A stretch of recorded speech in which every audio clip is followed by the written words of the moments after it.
आधी हकीकत आधा फसाना। भारत में 5000 साल से एक रहस्य लगातार कायम है। रहस्य यह कि क्या महाभारत के योद्धा अश्वत्थामा जिंदा है। देश के बहुत से शहरों में अश्वत्थामा की मौजूदगी के दावे होते हैं। ढेरों लोग अश्वत्थामा को अपनी आंखों से देखने की बात करते हैं। तमाम पुलिस थानों में बाकायदा एफआईआर दर्ज होती है। हमारी टीम भी लंबे वक्त से इस रहस्य को सुलझाने में जुटी है। कुछ रोज पहले उत्तर प्रदेश के कुछ लोगों ने हमसे संपर्क किया।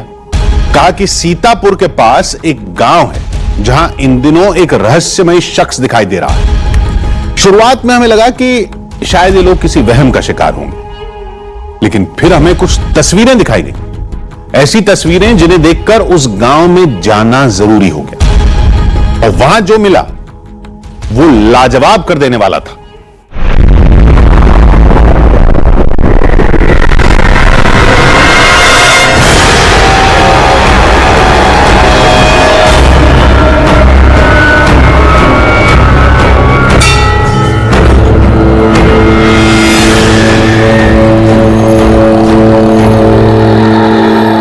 अश्वत्थामा ने ही मंदिर की स्थापना की, शिवलिंग की स्थापना की और आज भी अश्वत्थामा ही इसकी पूजा करते हैं।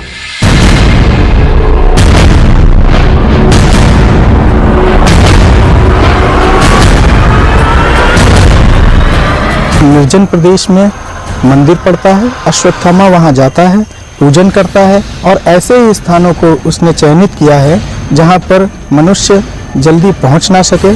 ऐसी ही जगह पर अश्वत्थामा पूजन करने के लिए जाता है। इससे आगे जानने के लिए आपको कहानी शुरू से देखनी होगी, यानी सीतापुर के सफर की शुरुआत से। लेकिन हमारी मंजिल सीतापुर नहीं बल्कि पिसावा गांव था, जहां महादेव के एक मंदिर में अश्वत्थामा के आने का दावा किया जाता है। उस जगह से खौफ की एक नहीं कई कहानियां जुड़ती हैं। शिवाय नमः, शिवाय नमः, शिवाय नमः शिवाय। ये धाम उतना पुराना नहीं था जितना पुराना दावा इससे जुड़ा है। मंदिर के आगे गोमती नदी बहती है और पीछे जंगल है जो बहुत घना तो नहीं है, लेकिन रात में यहां से जंगली जानवरों की आवाज जरूर सुनाई देती है।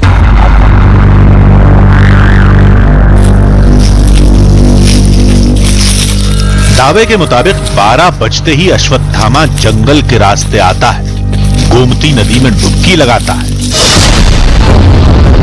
फिर मंदिर में शिवलिंग की सबसे पहले पूजा करके अचानक कहीं गायब हो जाता है। अगर दावा झूठा है तो मंदिर में होने वाली मौत का राज क्या है?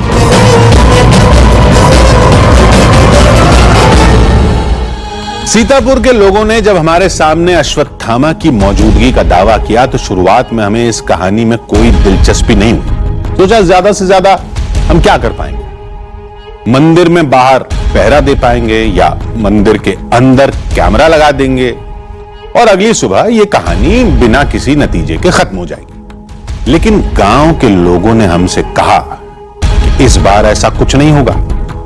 इस बार जहां जहां अश्वत्थामा की मौजूदगी का दावा होता है वहां वहां सिर्फ कैमरा नहीं बल्कि हमारी टीम का एक सदस्य खुद मौजूद होगा। कैमरा बेशक खराब हो जाए, बिजली बेशक गुल हो जाए, लेकिन अगर वहां कुछ है तो इस बार हम उसे अपनी आंखों से देखेंगे। आप शायद यकीन न कर पाएं कि हमारी इस कोशिश का नतीजा क्या हुआ। आधी रात को मंदिर में कुछ ऐसी हलचल हुई जिसने सब कुछ उथल पुथल कर दिया और जब सब कुछ शांत हुआ तो चमत्कार की हकीकत सामने खड़ी थी। रात होते ही मंदिर का इलाका अंधेरे में डूब गया।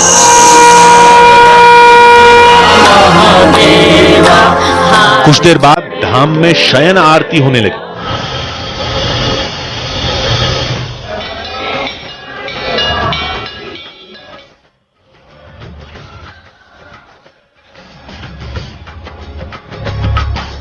हर हर हर हर हर हर आरती वगैरह से सब निपट गए हैं? जी जी जी। अच्छा, अब मैं चाहता ये हूँ कि आप इनके सामने ही इसको पूरा साफ कर दीजिए, जिस तरह से आप कर देते हैं, मतलब वहाँ से पत्ती फूल सब हटा दीजिए, ताकि हम देख सकें उसके बाद कि यहाँ पर वाकई कुछ मिलेगा या नहीं मिलेगा।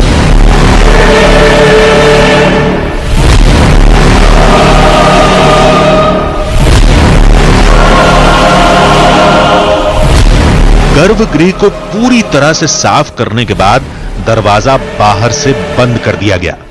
अब सवाल एक ही था, क्या इस शिवलिंग पर सुबह पूजा हुई मिलेगी?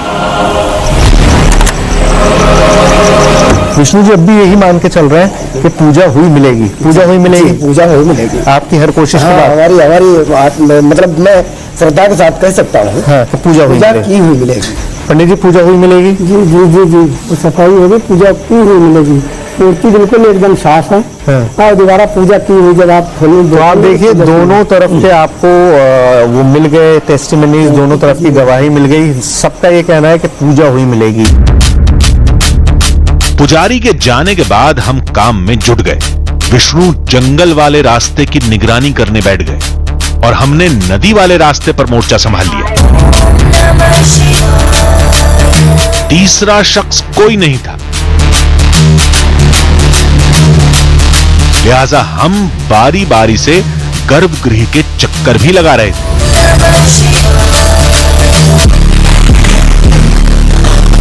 किसी भी ऐसी बड़ी जगह की इन्वेस्टिगेशन करने में जो सबसे बड़ी दिक्कत आती है वो यही कि आपके पास लोग कम होते हैं। इस वक्त हम 3 लोग यहाँ पर मौजूद हैं, एक मैं, एक हमारे चैलेंजर विष्णु जी और एक मेरे कैमरामैन जो इस वक्त मेरे साथ है।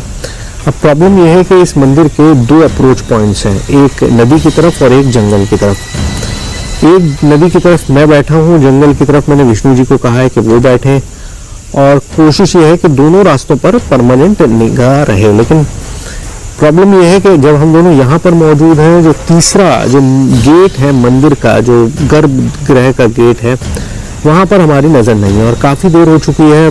तो मेरा इरादा यह है कि एक बार उसको चल के देख लिया जाए। आइए देखते हैं।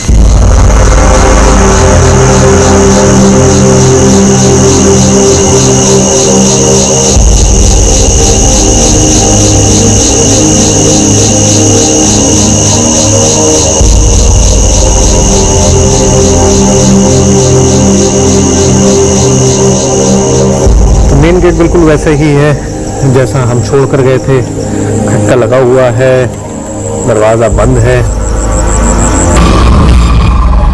हमें चिंता उस शख्स की थी जो रात के वक्त हमारी वजह से इस मंदिर में रुका था, जिसने हमारे कहने पर 12 बजे के बाद अश्वत्थामा से पहले पूजा करने की होड़ लगाई थी। विष्णु जी डर तो नहीं लग रहा? डर लग रहा सर। क्यों? हम हैं, आप हैं, हमारे कैमरामैन हैं, लाइट्स हैं। कोई भी हो सर, कोई भी हो, डर तो डर है, डर लगता है अंदर से डर लगता है। पर डरने की जरूरत क्या है? आपको नहीं लगता कि ये सारी कहानियां हैं, इनमें कोई हकीकत भी है? होता है सर, होता है। विश्वास की हो तो वो करो तो सब कुछ होता है, विश्वास की बातें होती हैं। फिर आपने चैलेंज कैसे एक्सेप्ट? वो सर आपने कहा, आपके कहने से मैंने कह दिया था। मुझे अंदर से भय लग रहा है। चलिए डरिए मत, कुछ नहीं होगा। और कोशिश यही है कि जल्दी से वक्त आए जब हम विष्णु जी से पूजा करा सकें। आप तैयारी तो आपने कर ही ली है, थाला आपका पूरा तैयार है, बस 12 बजने हैं। 12 बजने के 10 मिनट बाद हम लोग जाके अंदर पूजा कर देंगे और होपफुली हम ही सबसे पहले होंगे जी। तो डर जाहिर है, इट्स ए ह्यूमन इमोशन, एक इंसान के अंदर भय होता ही है। और खासतौर से जब आप ऐसी जगह हो जहाँ पर इतनी सारी मिस्ट्री हो, इतनी सारी बातें हो, ऐसे में डर होना स्वाभाविक है। लेकिन फिर भी विष्णु जी हमारे साथ हैं, तो बैठिए सर आप यहाँ पे, मैं इतने मंदिर का चक्कर लगा कर। विष्णु हमारे सामने हंस जरूर रहे थे, लेकिन वो कितने डरे थे ये हमें पता था। तालमेल के साथ हम गर्भगृह से लेकर नदी तक और नदी से लेकर जंगल तक लगातार निगाह रखे हुए थे। कोई भी साया हमारी आंखों से बच नहीं सकता था, लेकिन यह नहीं पता था कि मंजिल के करीब पहुंचते ही खेल एकदम से पलट जाएगा। 12 बजने में थोड़ा ही वक्त बचा है, यानी वो वक्त होने वाला है जब हमने सोचा था। काफ़ी देर से विष्णु जी अकेले बैठे हुए हैं, जो हमारे चैलेंजर हैं, जो पहले पूजा करेंगे अश्वत्थामा से। आइए उनसे मुलाकात करते हैं। तो सर 12 बजने वाले हैं, बस वो वक्त आने वाला है जब आपने चैलेंज पूरा करना है। सर मुझे नहीं करना, मेरी मन नहीं गवाही दे रहा है, मेरे आत्मा नहीं कहती है पूजा करने के लिए। सर मैं नहीं पूजा कर पाऊंगा। अरे हाँ जी, इतनी देर से हम तैयारी कर रहे हैं, सारे हमारे दर्शक इंतजार कर रहे हैं कि अब वो वक्त आएगा जब आप अश्वत्थामा से सर पूजा करके मेरा दिखाएंगे। दिल गवाही नहीं देता है पूजा करने के लिए, मैं नहीं पूजा कर पाऊंगा। विष्णु की हिम्मत जवाब दे चुकी थी। हमने उन्हीं के दम पर सारे खतरे उठाए थे, लेकिन ऐन मौके पर उन्होंने हमारा साथ छोड़ दिया। अब हमें अकेले ही निगरानी करनी थी, क्योंकि शिवलिंग की पूजा करने वाला शख्स जो भी हो, वो लाइट्स देखकर बाहर से ही लौट सकता था। लिहाजा अब हम हर पल चौकन्ना थे। रात गहराती जा रही थी, वक्त करीब आता जा रहा था, 12 बजने वाले थे। और गांव वालों की माने तो इसी समय से मंदिर में हलचल शुरू हो जाती है। लिहाजा हम पूरी तरह चौकन्ने थे। हम अपने खास कैमरे को तैयार करने में जुटे थे, अचानक तभी ओह शिट, 12 बज चुके। आइए जल्दी आइए। आप भी यहीं खड़े हैं, वक्त तो देखिए 12 बजे का हमारे पास टाइम था और बिल्कुल अंदाजा नहीं रहा। पानी के पास जाके बैठ गए। मंदिर में क्या हुआ होगा कोई भी नहीं है, कुछ नहीं पता। चलिए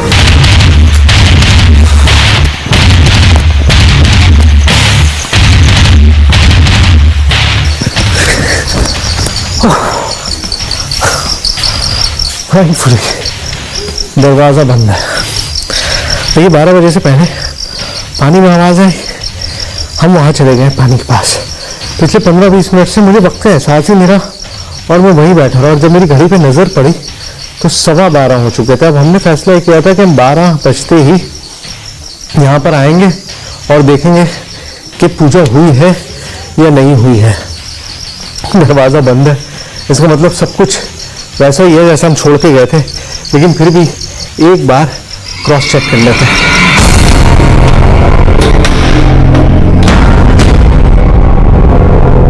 और अंदर शिवलिंग बिल्कुल साफ था, पूजा के कोई निशान नहीं। अब इसका क्या मतलब निकाला जाए? ये एक group think social psychological process है, जिसको ग्रुप थिंकिंग भी बोलते हैं। और ग्रुप थिंक में हमेशा रैशनैलिटी का स्पेस कम होता है और उसी बिलीफ सिस्टम का वो एक हिस्सा बन जाता है, जिसको कि वास्तविकता से लेना देना हो भी सकता है कई परिस्थितियों में, कई परिस्थितियों में नहीं भी होना सकता है। इस धाम में महाभारत काल के योद्धा अश्वत्थामा के आने से जुड़े दावे की हमने जो पड़ताल की, उससे तो यही लगा कि ये धाम और धाम से जुड़ी आस्था तो एक हकीकत है, लेकिन यहां अश्वत्थामा का रात में आना, पूजा करना महज एक फसाना है।